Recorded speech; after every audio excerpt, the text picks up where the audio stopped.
Hello, we are the Three Musketeers. Despite what you may have heard, there are not three members in our group. And while that may seem confusing, that's just how we like to do it. Today, we'll be covering conflict in small groups, what to expect, as well as how to mitigate and resolve those conflicts. To start, we'll have a quick clip from Jay Johnson's TEDx on how to deal with difficult people.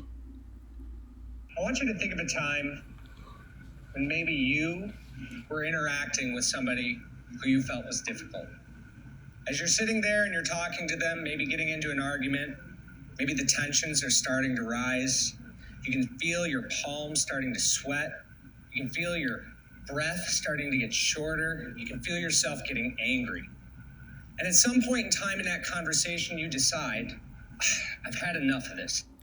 As Jay mentions in his own very informative presentation, sometimes you just get so fed up that you want to remove yourself from the situation entirely. Unfortunately, when a deadline needs to be met or a job needs to get done, quitting isn't always an option. More often than not, a preemptive exit will make a bad situation even worse, as your teammates are being left out to dry. In order to help you avoid reaching your breaking point, we will break down conflict so that you know how it arises, how best to prepare yourself for its inevitable appearance, as well as some steps you can take to resolve the issue when it does surface. Conflict can make itself known in a number of different ways, whether it be scheduling, personal disputes, or even just simple differences of opinion, to name a few.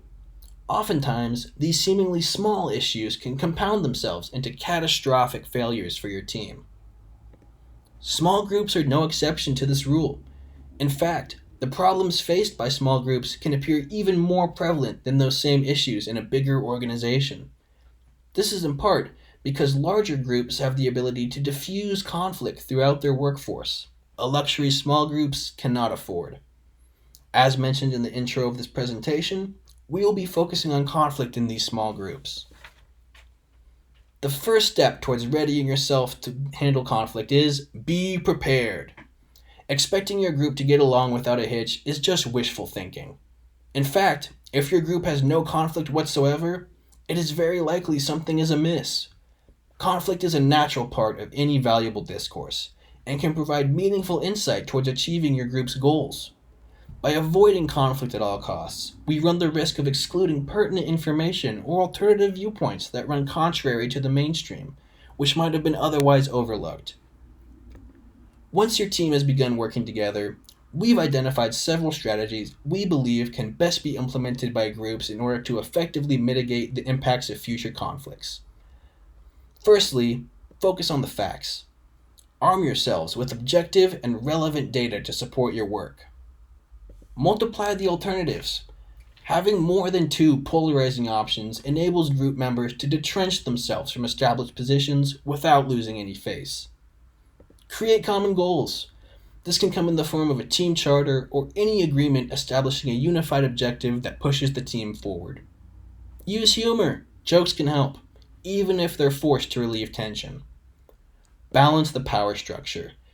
Figuring out who is leading the group, who is responsible for what tasks, or if there is even a hierarchy in the first place, can help set the groundwork for a successful team.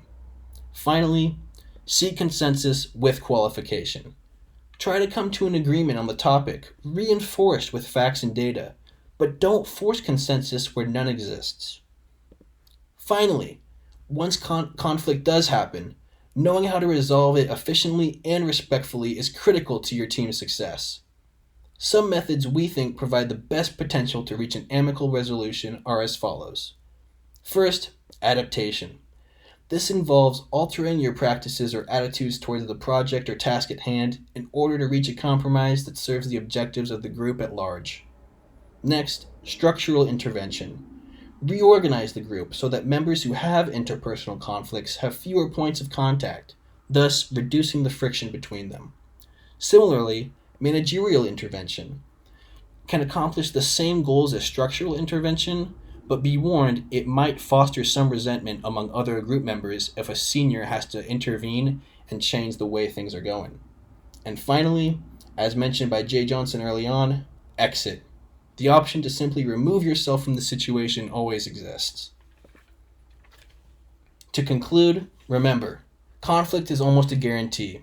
The key is to equip yourself with the knowledge and skills to handle conflict before it happens. When it does, keep calm. Thank you for listening.